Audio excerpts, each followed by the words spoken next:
Hey folks, it is David back again with another video today talking about Aquaman.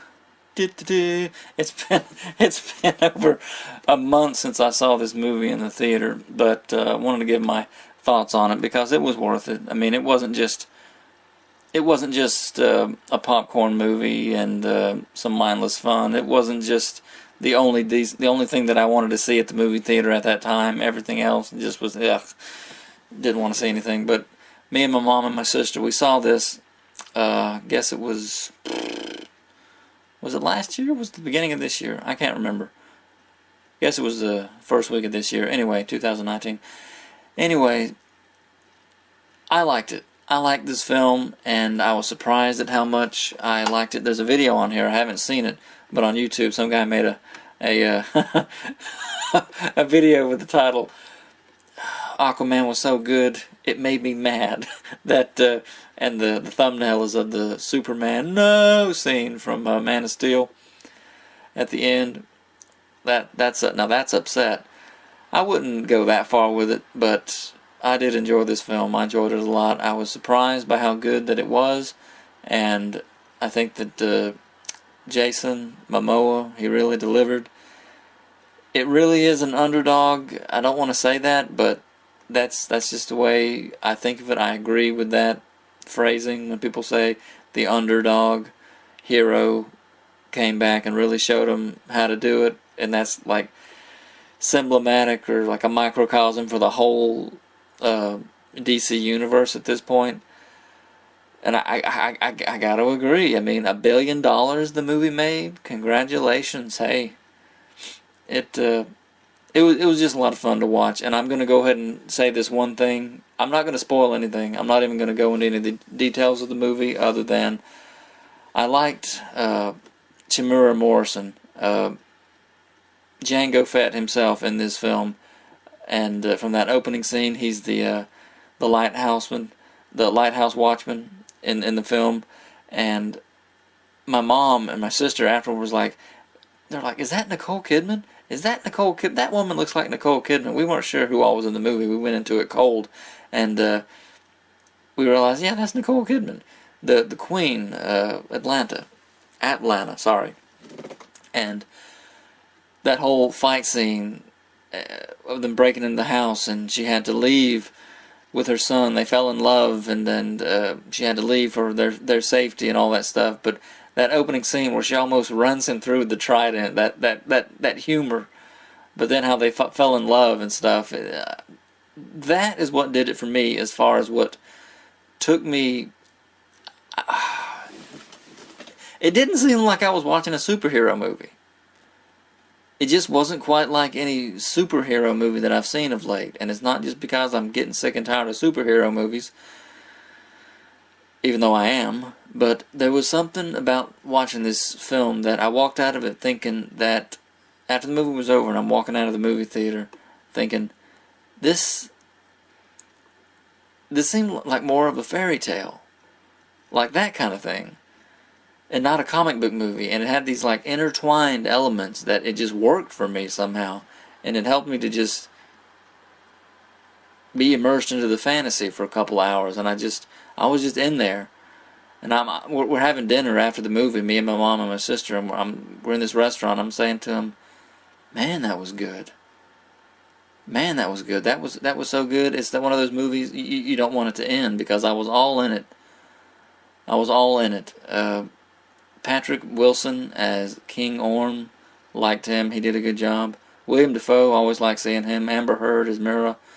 I hadn't seen Justice League before I watched this. That's how out of it that I am. But I have seen Justice League now, and I'm going to give my thoughts on that film as well. But I realized she's in Justice League for a minute there, so I thought that was neat. And of course, Dolph Lundgren, oh man, as King Neuros. Always neat seeing him in a movie. It's like, hey, Dolph Lundgren's in this. You wait years and years for Dolph Lundgren to be in a big budget movie theater movie. Like, hey, there he is.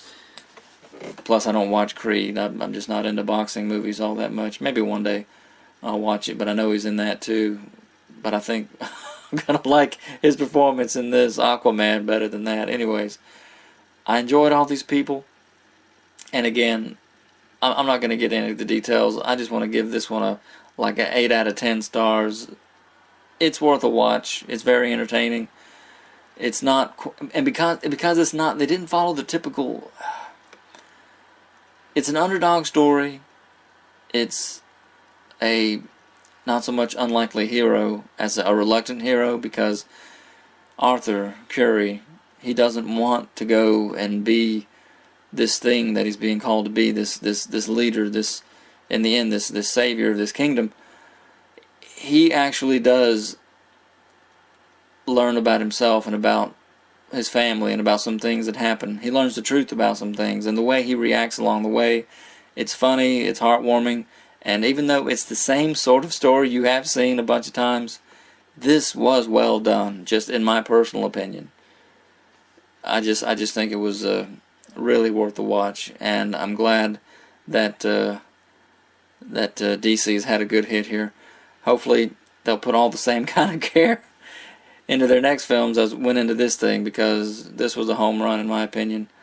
Let me go ahead and try and give a few more thoughts as far as things that I enjoyed.